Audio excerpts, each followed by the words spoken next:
Alita Herman with NPM 2541272 from Accounting Class 25A. Jadi di sini saya akan menjelaskan tentang fungsi permintaan dan fungsi penawaran. Halo semuanya, jadi di sini saya akan menjelaskan tentang materi yang kedua, yaitu tentang fungsi permintaan dan fungsi penawaran. Jadi yang pertama itu ada pengertian fungsi permintaan. Fungsi permintaan adalah hubungan antara harga dan jumlah barang yang diminta konsumen.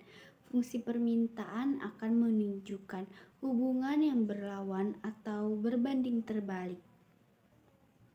Permintaan diartikan sebagai jumlah barang yang ingin diminta konsumen dengan kemungkinan tingkat harga dan waktu tertentu.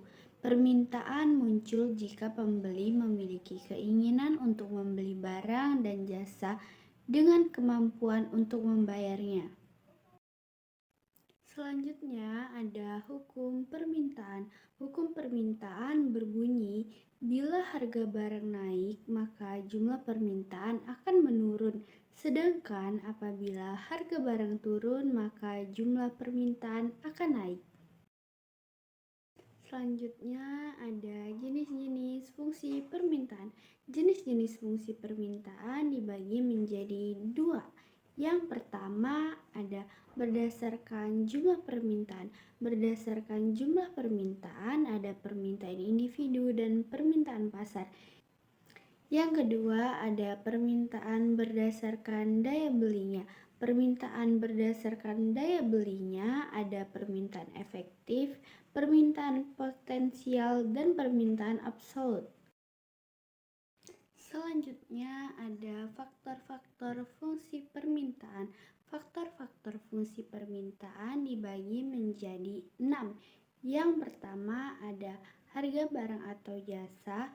Yang kedua ada harga barang lainnya. Yang ketiga besaran pendapatan masyarakat. Yang keempat pendistribusian pendapatan. Yang kelima, model kesukaan masyarakat, dan yang terakhir ada ramalan tentang keadaan di masa yang akan datang. Selanjutnya ada rumus fungsi permintaan. Rumus fungsi permintaan adalah Q/D sama dengan A min B kali P, dengan artian Q/D adalah jumlah, A adalah konstanta, B adalah koefisien pengarah, dan P adalah tingkat harga. Selanjutnya ada kurva permintaan. Kurva permintaan menggambarkan hubungan antara kuantitas barang yang ditawarkan terhadap harga barang-barang. Kurva permintaan akan bergerak dari kiri atas ke kanan bawah, begitupun sebaliknya. Itu akan menggambarkan hubungan terbalik antara permintaan dan harga, seperti gambar berikut ini. Selanjutnya saya akan membahas tentang contoh soal. Jadi contoh soalnya adalah diketahui A sama dengan 4, B sama dengan 3, dan P sama dengan Rp12. Hitunglah berapa jumlah barang yang diminta. Jadi kita akan menjawab soal tersebut sesuai dengan rumus fungsi permintaan. Rumus fungsi permintaan kan Q/D sama dengan A min B kali P. Jadi Q/D-nya adalah 4 min 3 dikali P. Q/D sama dengan 4 min 3 dikali 12 karena P-nya sesuai dengan soal di atas. Jumlahnya adalah 12. Q/D sama dengan 4 min 36 karena 3 dikali 12 sama dengan 36 dan 4 yang di atas turun ke bawah. Jadi hasilnya Q/D adalah 32. Kenapa hasilnya tidak min? Karena dalam matematika bisnis nilainya harus non-negatif atau dengan artian bernilai positif. Jadi kesimpulannya adalah dengan harga Rp12, jumlah barang yang diminta adalah sebesar 32. Adalah suatu fungsi yang menunjukkan hubungan antara harga dengan jumlah barang atau jasa yang ditawarkan oleh produsen. Fungsi penawaran digunakan produsen untuk menganalisa berapa banyak barang yang diproduksi. Selanjutnya ada rumus fungsi penawaran. Rumus fungsi penawaran adalah QS sama dengan A plus B kali PS. Dengan artian QS adalah jumlah barang yang ditawarkan, PS adalah harga yang ditawarkan, A dan B adalah konstanta. Selanjutnya ada kurva penawaran. Kurva penawaran adalah grafik yang menggambarkan hubungan antara harga disimbolkan dengan P dengan jumlah barang dan disimbolkan dengan Q yang ditawarkan pada waktu dan tempat tertentu.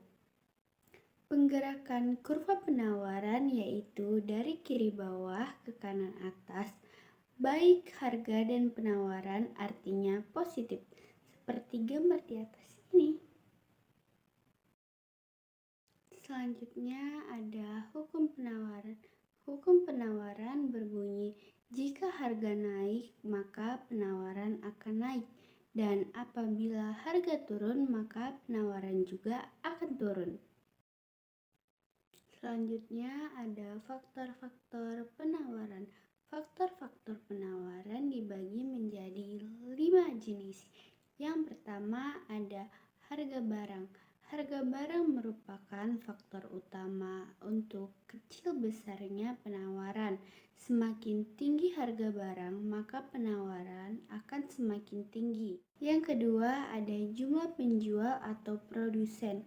Jika jumlah produsen suatu barang tertentu banyak, maka jumlah penawaran terhadap barang itu juga tinggi. Contohnya, ketika suatu daerah menjadi sentra penghasil sepatu, maka penawaran sepatu di daerah itu juga akan tinggi. Yang ketiga ada bencana alam.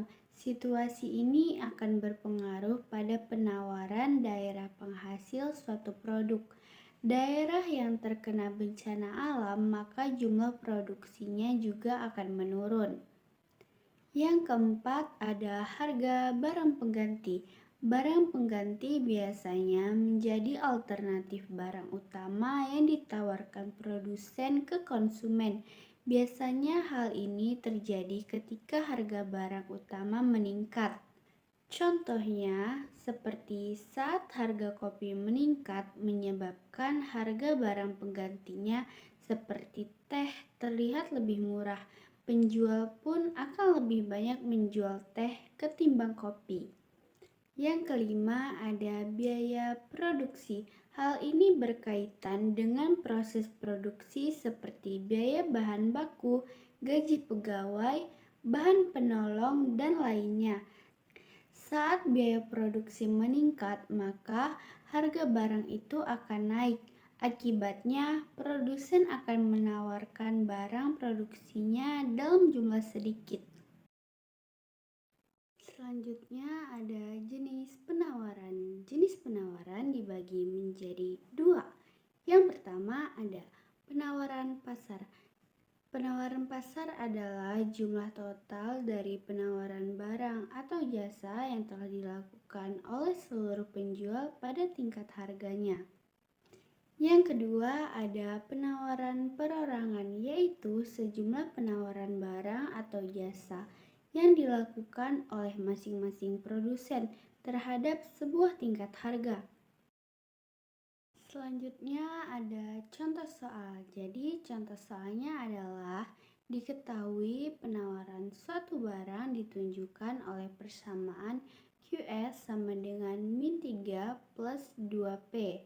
Hitunglah jumlah barang yang ditawarkan bila harga barang yang ditawarkan adalah Rp5.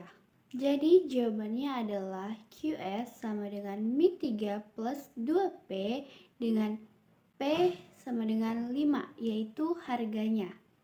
QS sama dengan min 3 plus 2 dikali 5. QS sama dengan 7.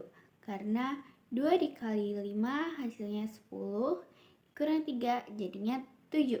Jadi dengan menawarkan Rp5, jumlah barang yang ditawarkan adalah sebesar 7. Sekian pembahasan dari saya, terima kasih.